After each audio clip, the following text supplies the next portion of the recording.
Hello everyone. तो अगर आप क्लास 12 पास आउट हो गए हैं तो आपके लिए ये अच्छा रहेगा। एसएससी स्टेनोग्राफर 2026 इससे रिलेटेड हम आपको पूरी डिटेल्स इस वीडियो में देंगे और साथ ही साथ आपको ये करने के लिए टाइपिंग स्किल्स आनी चाहिए और साथ ही साथ शॉर्ट हैंड आने चाहिए। जैसे कि अगर कोई फटाफट बोले तो उसको फास्ट वे में कैसे लिखने आने चाहिए, वही शॉर्ट हैंड होता है, वो आने चाहिए। तो हम इस टॉपिक पे रिलेटेड पूरी डिटेल्स देंगे, तो आप हमारे साथ लास्ट तक बने रहिए और चैनल को सब्सक्राइब कर लीजिए और दोस्तों के साथ शेयर जरूर कीजिए। चलिए हम आपको बताते हैं कि जो एसएससी स्टेनोग्राफर होता है इसकी कंप्लीट गाइडेंस हम इस वीडियो में आपको देंगे।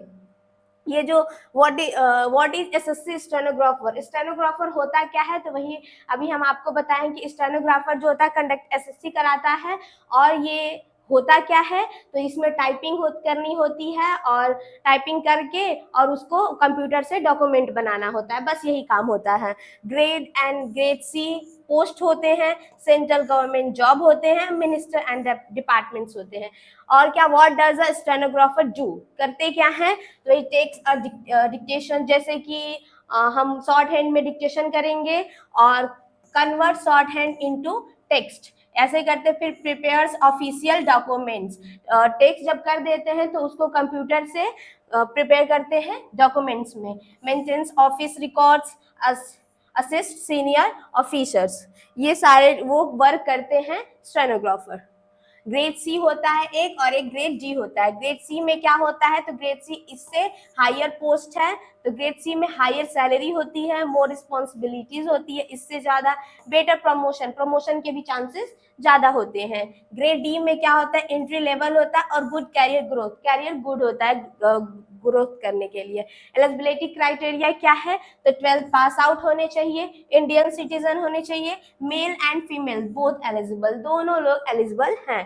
एनी स्ट्रीम, कोई भी अगर आप स्ट्रीम से हैं तो आप इसके लिए एलिजिबल हैं। सिलेक्शन जो प्रोसेस है, सीबीटी मोड में एग्जाम होता है, स्किल टेस्ट होती है एंड डॉक्यूमेंट वेरिफिकेशन होता है। इसमें मेन है स्किल, कंप्यूटर ये सब आने चाहिए, शॉर्ट हैंड में डिक्टेशन आने चाहिए, इसी से यही आपका स्किल्स है। कंप्यूटर बेस्ड एग्जाम पैटर्न, यही कंप्यूटर बेस्ड एग्जाम पैटर्न होता है। जो सब्जेक्ट क्या होते हैं, जनरल इंटेलिजेंस एंड रीजनिंग होते हैं, जनरल अवेयरनेस होते हैं, इंग्लिश लैंग्वेज होती है, negative marking applicable means negative marking भी होती है।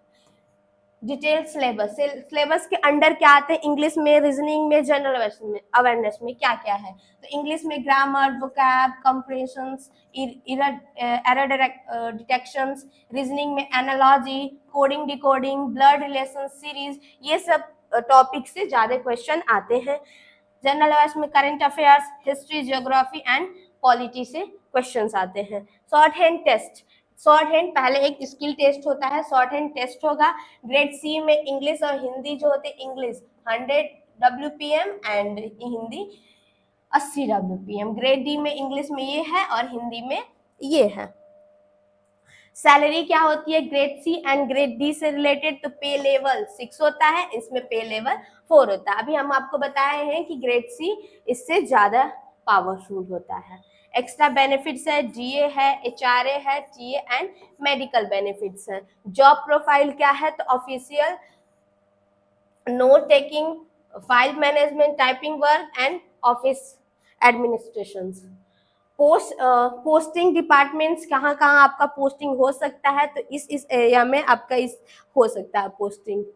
प्रमोशन कहाँ कहाँ से कहाँ तक हो जाए, तो ग्रेड डी से आपका ग्रेड सी में हो सकता है, ग्रेड सी से private security, principal private security and senior administrative post.